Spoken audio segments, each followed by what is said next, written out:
Bienvenue Magali. Merci Joël. Alors ici nous sommes au meilleur podcast de parentalité de France, Bah, écoute, je suis ravie d'être là avec toi. de grandes ambitions. Magali, pourrais-tu nous dire qui es-tu? Quelles sont tes expériences? Qu'est-ce que tu as fait? Oui, alors je suis déjà maman de 2 enfants. Je suis ensuite infirmière puéricultrice depuis plus de 23 ans à Jeanne-de-Flandre au CHU de Lille. J'ai pu travailler en pédiatrie, principalement en soins intensifs néonatales. Je m'occupe d'enfants prématurés ou nés à terme avec différentes pathologies. Donc j'ai pu accompagner des centaines de parents et j'ai pu moi-même tester que la parentalité était un challenge au quotidien. Trop bien, excellent. Je vais te poser quelques questions. Donc, moi, j'ai un projet d'entrepreneuriat autour de tout ce qui est parentalité. Et ça m'a amené à rencontrer énormément de parents pour les interviewer pour mon projet. Et beaucoup m'ont dit que pour leur premier enfant, ils achètent que du neuf. Puis au bout du deuxième, troisième, ils ont commencé à accepter des vêtements de seconde main. Quel est ton avis par rapport à ça? Si tu en as un. En tant Alors, que maman je suis maman et j'ai oublié de dire aussi, je suis accompagnante parentalité. J'ai créé depuis aussi une entreprise d'accompagnement à la parentalité. Donc forcément, je côtoie aussi beaucoup de parents. Je suis moi-même, donc j'ai effectivement un avis là-dessus. Je pense que c'est aussi lié à ce qu'on est et ce qu'on a reçu. Souvent, quand on est une femme, on a joué à la poupée, on a aimé, et en fait, on a des visualisations, des rêves, des idéations de comment ça va se passer quand on va être parent. Donc, quand on l'est pour la première fois, ben, on est dans le souhait de réaliser ce rêve. Et du coup, on veut ce qui est le meilleur pour son enfant, ce qu'on s'est imaginé. En plus, le marché, quand même, permet de se dire, tiens, c'est tellement joli, on est soumis à beaucoup, beaucoup de propositions commerciales. Et on se dit, waouh, je vais prendre le meilleur, du neuf, pas de l'occasion, parce que voilà, c'est son enfant, on a ce temps, cette énergie et cet argent. Et finalement, quand c'est le deuxième et le troisième, on se rend compte que la qualité parentale, l'amour, il est ailleurs, qu'on dépense parfois beaucoup d'argent dans quelque chose que l'enfant va mettre une ou deux fois, que finalement derrière, il va y avoir d'autres inconvénients qui est le stockage, Hmm. puis la revente, si on a envie. Et du coup, on perd, et on se rend compte qu'on perd beaucoup d'argent et d'énergie dans quelque chose finalement de pas si important dans ce qui est Hmm. la parentalité et l'amour à l'enfant. Quand c'est le deuxième ou le troisième, on se dit, ben, finalement, il existe des choses de qualité et qui peuvent permettre de garder de l'énergie et de l'argent pour autre chose dans le partage avec son enfant. Et du coup, on apprend à prendre du recul et de la hauteur par rapport à ce qui est important ou pas et de se réadapter Mhm. à sa situation de vie. Ou pas, hein. Il y a des gens qui continuent à acheter pour le deuxième ou le troisième. Souvent, effectivement, moi-même en tant que maman, la première, j'ai acheté que du neuf. Le deuxième, ben pas parce que il y avait deux garde-robes et il y a aussi l'encombrement. On perd moins d'argent, on le revend. Enfin voilà. Et du coup, c'est cette expérience sur laquelle on peut s'appuyer qui apporte. Mhm.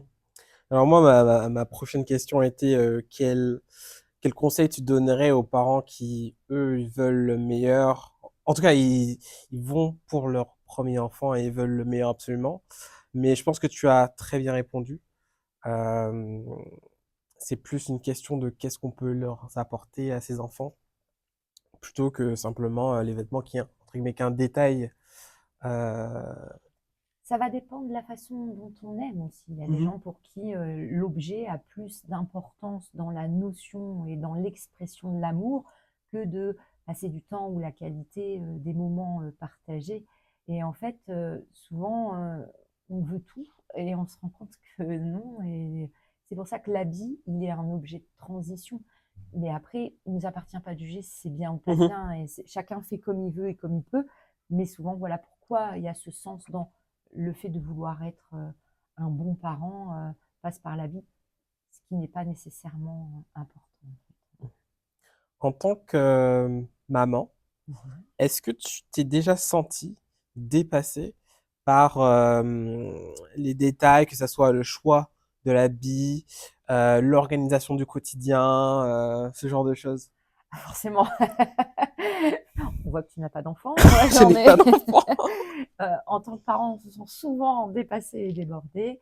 Effectivement, il y a aussi, heu, bah, les hommes ont pas cette, le papa de mes enfants n'avait pas forcément, l'affinité dans le choix de la tenue. Donc il faut toujours gérer la saison.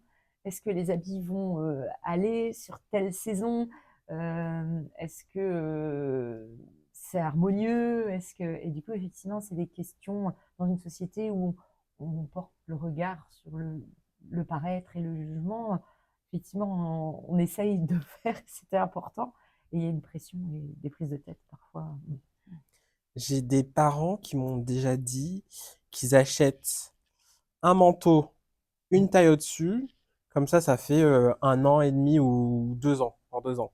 Est-ce que toi, tu as déjà opté pour ces stratégies ou est-ce que tu as des petits tips comme ça?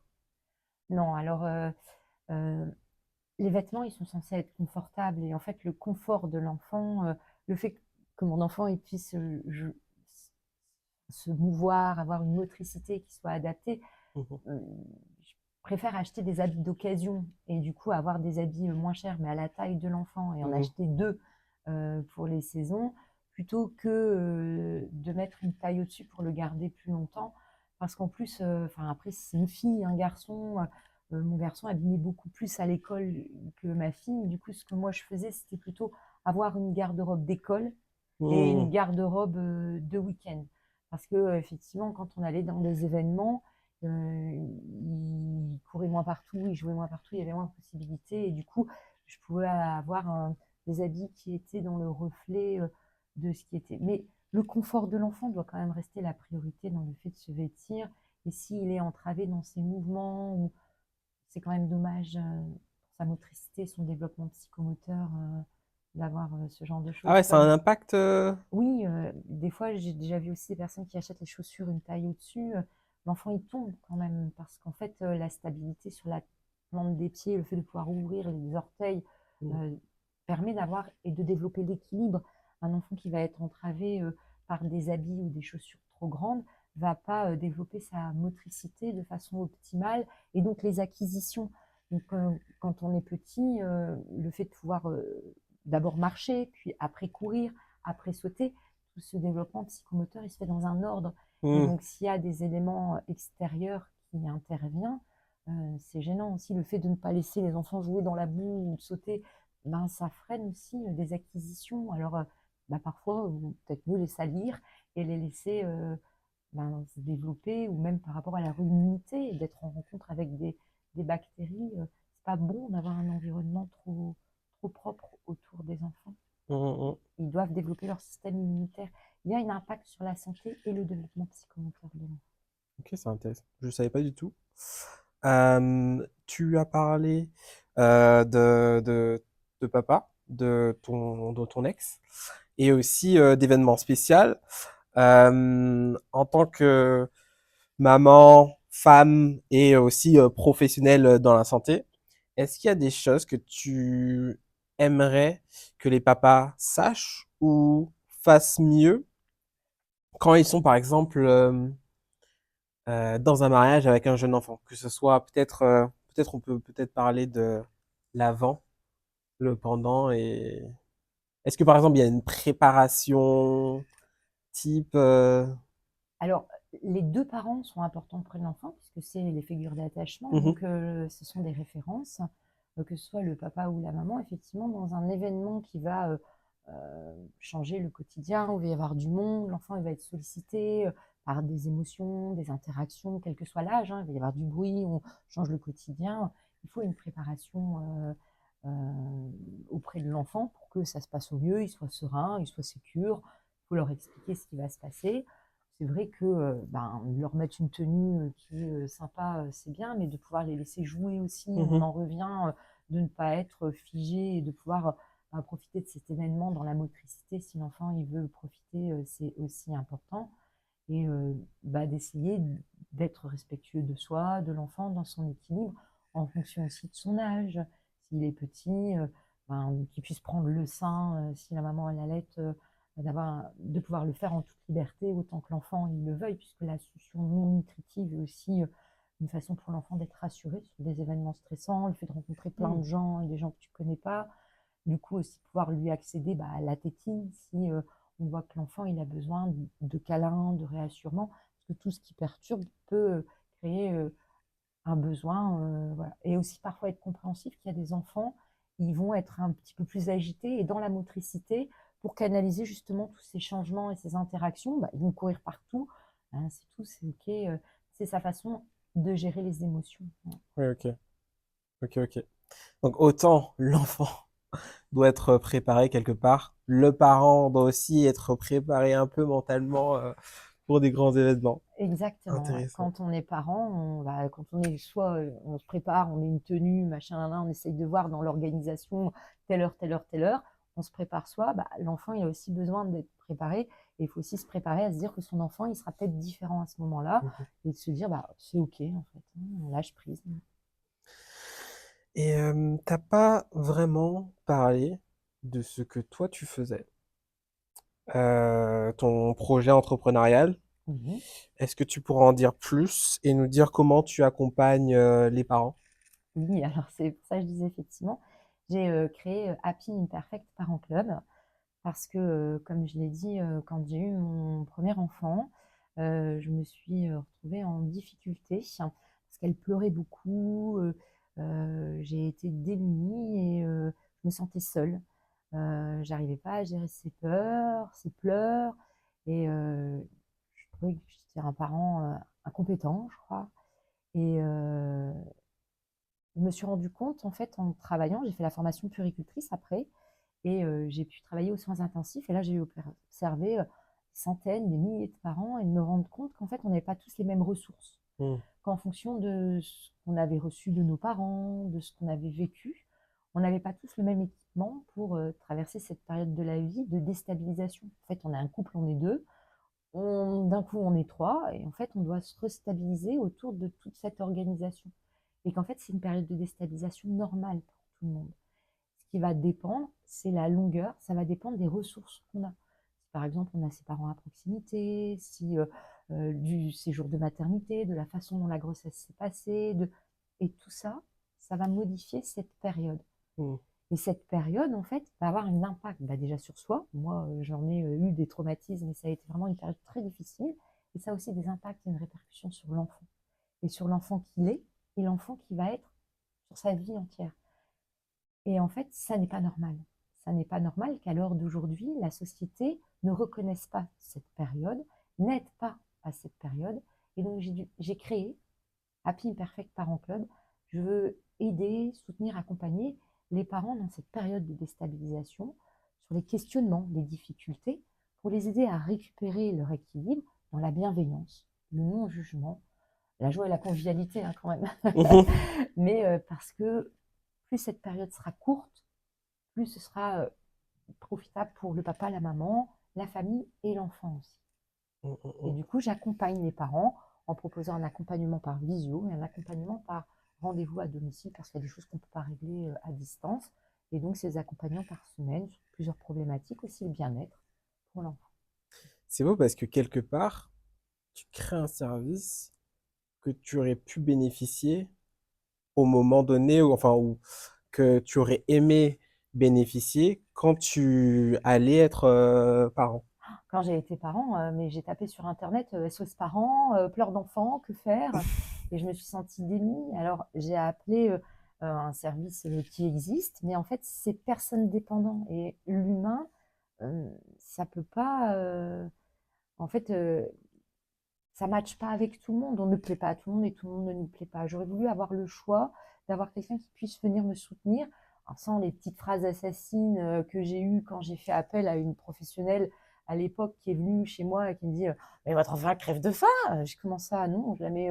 Et donc je me suis sentie jugée. Et c'est pour ça que j'aurais effectivement voulu avoir un accompagnement bienveillant et quelqu'un qui m'aide parce que j'avais pas les ressources à traverser ce moment pour récupérer mon équilibre. Ça m'aurait déjà aidé moi, ça aurait aidé le papa, ça aurait aidé tout le chemin et mon enfant aussi. Parce que, je le redis, à l'heure d'aujourd'hui, alors mes enfants sont grands, mais ce qu'on a vécu a une répercussion sur la façon dont je l'ai équipé à pouvoir réguler ses propres angoisses en étant petite.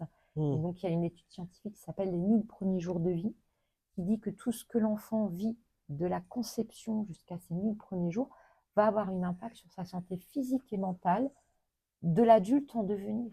Et là, mes enfants grandissent, ma fille a 18 ans, et oui, je vois que ce qu'on a vécu a une répercussion. Et alors, c'est vrai que ça met une pression supplémentaire, encore une fois, sur le fait de Ouais. vouloir être un parent parfait, mais justement, on n'est pas parfait, on fait ce qu'on peut.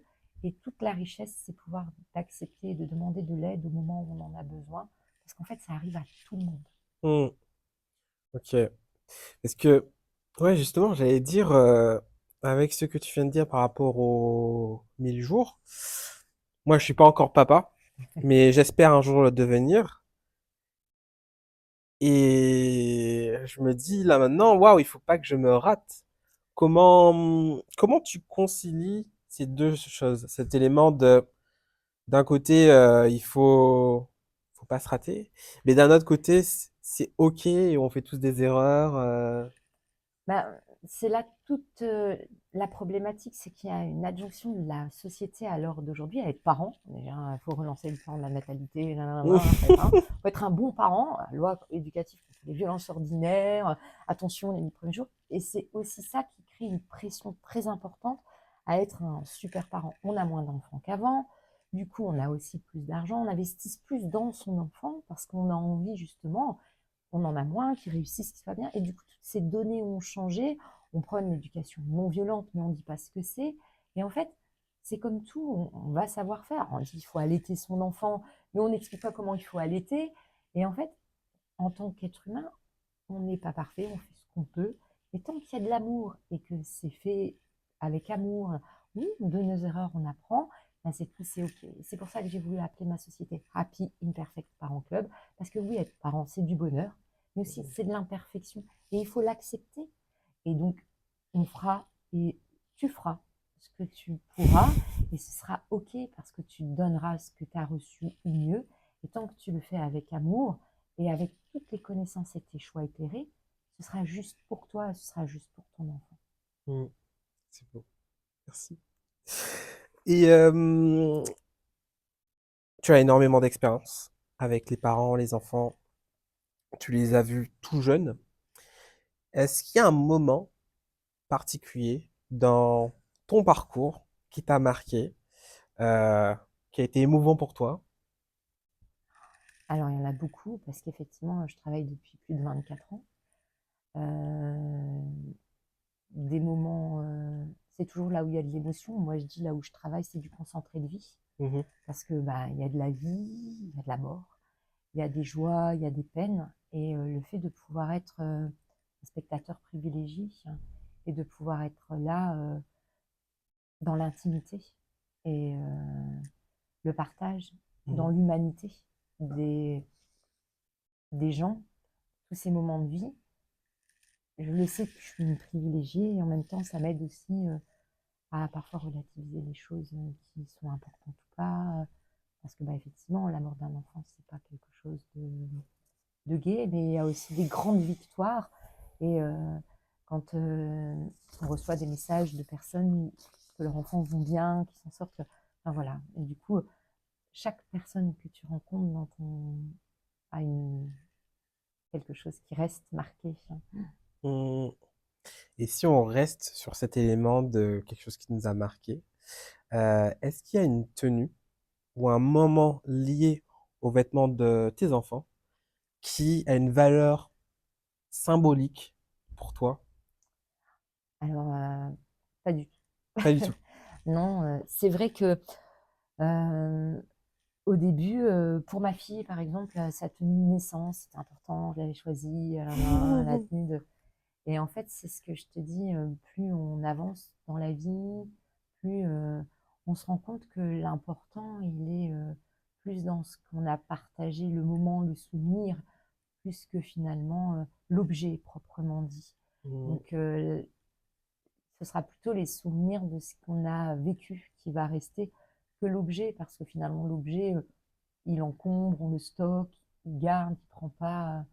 Et donc, pour moi, c'est pas important au travers de mon chemin de vie à l'heure d'aujourd'hui. Mmh. Je dis pas que quand j'étais plus jeune, peut-être, mais avec l'évolution, avec les événements de la vie, on se rend compte que l'objet, il nous rend service, hein, et Mmh. que euh, j'aime à dire, est-ce que tu te souviens de ce que tu as eu comme cadeau quand tu as eu pour ton Noël à 10 ans?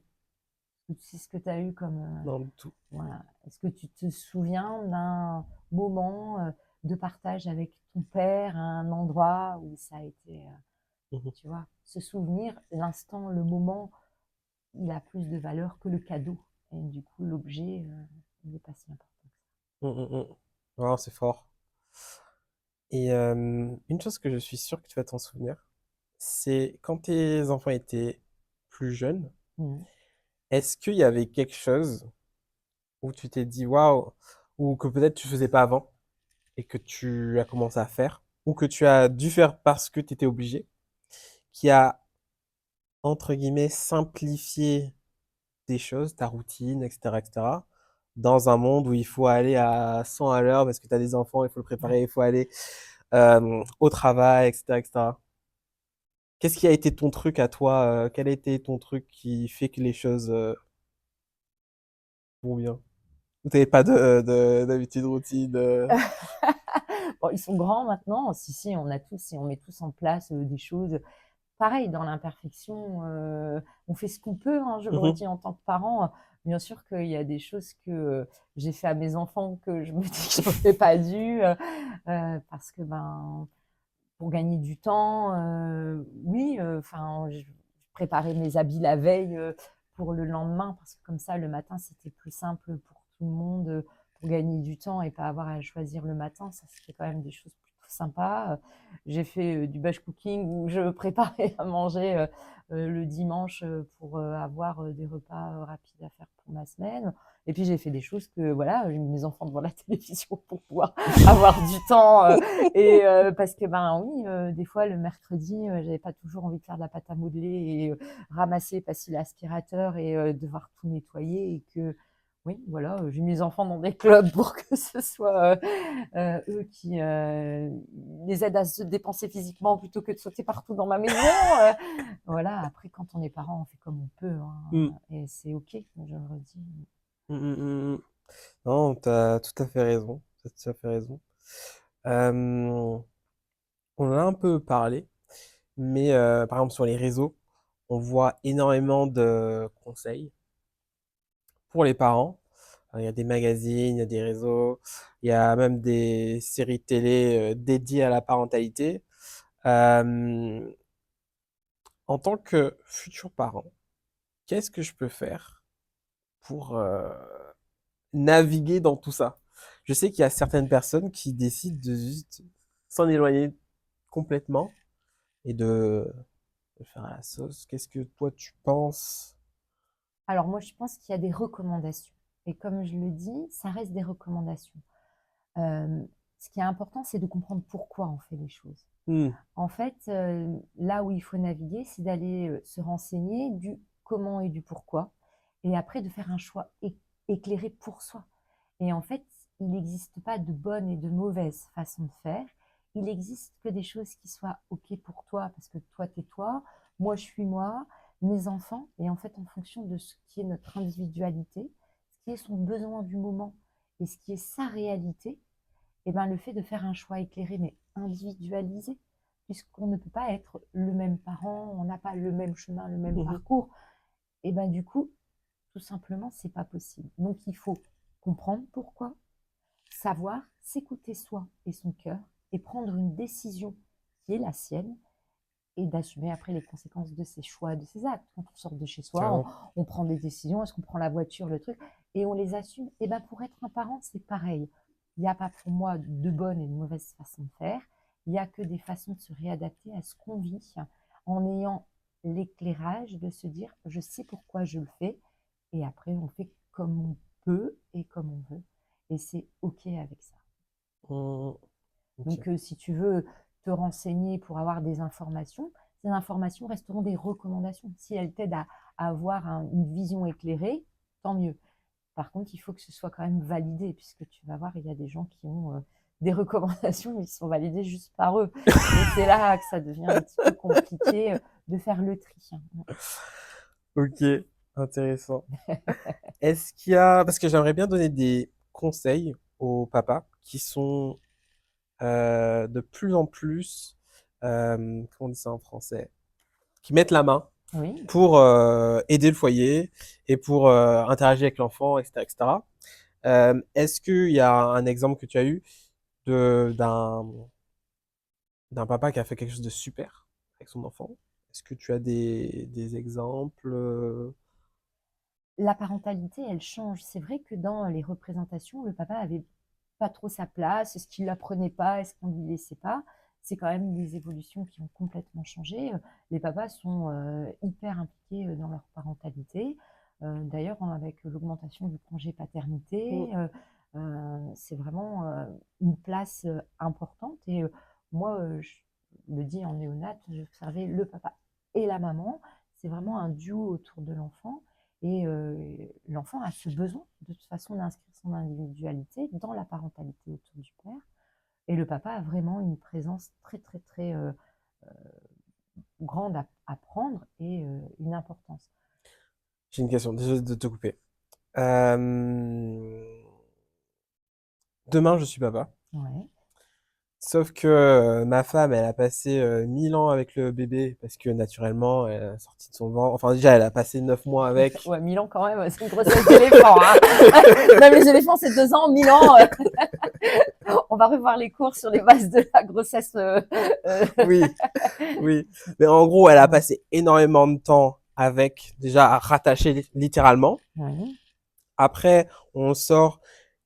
Et généralement, même s'il y a des choses qui font dans la société un père peut aussi se dégager du temps pour être avec l'enfant, je pense que, enfin, quelquefois, même un père qui veut se donner à fond, il peut avoir une difficulté à trouver sa place ou à...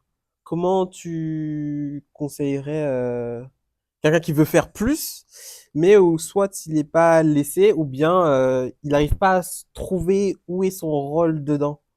Alors, c'est ce que je redis. En fait, c'est pour le père et pour la mère, c'est pareil. En fait, trouver sa place autour de cette parentalité, ça fait partie de cette période de déstabilisation normale. Hmm. Et ça va être aussi en fonction de ce qu'a été le cheminement.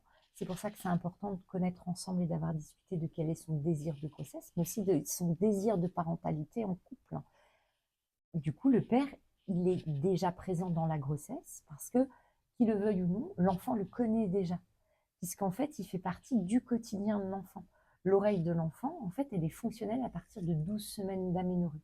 Hmm. Et papa partage du temps avec maman et il s'adresse à elle. Et en fait, le fait d'entendre la voix de son père, l'enfant l'imprime déjà dans son Hmm. fonctionnement comme une personne de son quotidien qui est sa personne ressource.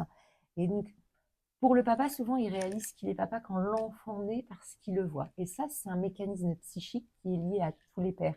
C'est pas de leur faute, en fait.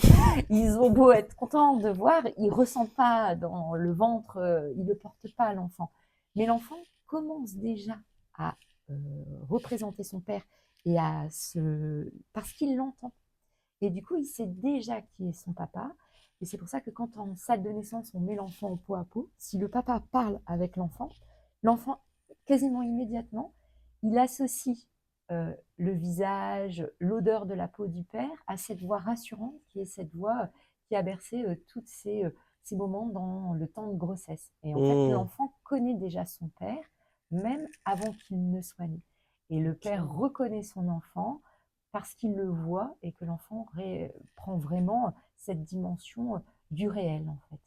Et les papas sont parfois pas équipés, mais ils peuvent bien sûr prendre leur place pour être là. Et c'est quelque chose qui se prépare effectivement plutôt dans le couple. Ou si on n'y a pas pensé, bah, on peut le faire après en disant bah, voilà, moi j'allaite, toi tu vas donner le bain, ou bah, toi tu vas le changer. Et on est une équipe en fait autour de C'est dans l'enfant. l'organisation, quoi. Mhm. Exactement. Mais le papa a bien sûr un soutien privilégié pour relayer la maman. En fait, c'est un travail d'équipe autour d'un Mhm. enfant, parce que c'est tout petit, mais ça vous prend beaucoup d'énergie dans le sommeil, la force. Et justement, il y a beaucoup de tensions parfois autour du couple, parce que c'est pas quelque chose qu'on a anticipé. Et le fait de Ouais. trouver sa place n'est jamais évident aussi. C'est aussi pour ça que moi, je peux intervenir pour qu'on puisse discuter. Et des fois, on ne sait pas ce qu'on peut dire, pas dire à sa compagne, et bien pour aider justement à retrouver cet équilibre de déstabilisation normal pour tout le monde. Et on peut s'impliquer. Voilà, on peut être parent, même avec un enfant qui a l'été, on peut être parent en dehors du chemin d'alimentation. On peut donner le bain, un moment d'échange de qualité avec son enfant. Voilà. Mhm. Et du coup, les pères ont plus de difficultés aussi à trouver leur place parce que pendant longtemps, l'acquisition des gestes se font par les neurones miroirs. Et en Ok. fait, il faut laisser vos petits garçons jouer à la poupée parce qu'ils apprennent justement à manipuler les enfants, à être des bons pères. Et donc, Mhm. le fait de changer une couche, moi j'ai vu beaucoup de papas, ils n'avaient jamais changé de couche de leur vie, ou jamais porté d'enfant, parce que tant que c'est pas les siens, on n'est pas trop intéressé. Et là, on se retrouve, il est là, et il faut mettre la main à la pâte. Et c'est pas forcément évident, parce que c'est comme tout l'être humain, bien sûr qu'on est capable, mais c'est comme la marche en fait, ça s'apprend.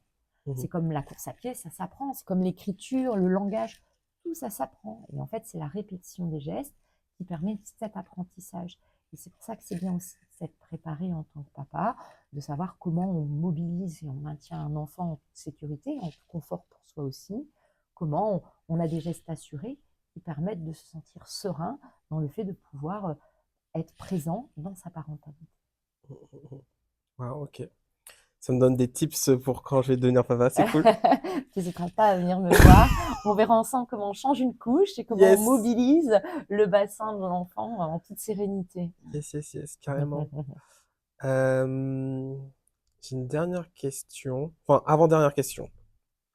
Alors, mais ça, c'est plus pour moi, c'est pas. Quelquefois, je fais des gardes de bébé. Et le bébé, je l'ai, ok, je le garde. Et enfin, je vais pas vraiment des gardes bébés, mais c'est une garderie ponctuelle, juste 1 heure comme ça, parce que la mère doit faire quelque chose d'autre. Euh, quelquefois, le bébé pleure. Le bébé, je tiens, je fais le truc, tu le berces et tout, mais il pleure. Et je sais que j'ai déjà coché toutes les cases. Il a rien. Enfin, il a rien dans sa couche. Il a rien dans sa couche. Il a déjà mangé. Enfin, je sais pas s'il est fatigué, mais je me dis, il aurait dormi, il serait endormi. Et là, il pleure. J'imagine un peu à cause de la séparation avec sa mère. Là, dans ce moment-là, qu'est-ce que je peux faire? Alors, l'enfant, il pleure comme nous, on parle. En fait, un enfant, par définition, ça pleure. Et le pleur, comme tu l'as dit, peut être l'expression de plein de choses. Et effectivement, c'est sa façon à lui de s'exprimer. Des fois, il faut juste le laisser pleurer parce qu'il a des choses à dire. Et tu as probablement raison. Tu gardes un enfant, est-ce que tu l'as déjà vu avant? Est-ce que tu Hmm, t'en es déjà occupé? Il raconte et effectivement, il dit voilà, t'es qui? Mais où est-ce qu'elle est ma mère? Pourquoi je suis là avec toi? Et donc, tant qu'il est petit, il va le faire avec le pleur. Les premiers moments de vie, ils sont aussi, on apprend quand on est parent, on voit, on dit ah là, il pleure parce qu'il a faim. C'est pas le même pleur que quand il est sale ou quand il est inconfortable ou quand il a peur ou quand il a mal. Souvent, et il faut un temps, parce que c'est quand même pas livré, un bébé n'est pas livré avec un mode d'emploi, il va vous dire ah ce bruit-là, c'est ce pleur-là, celui-là. Non, c'est pour ça que ça s'apprend en le vivant.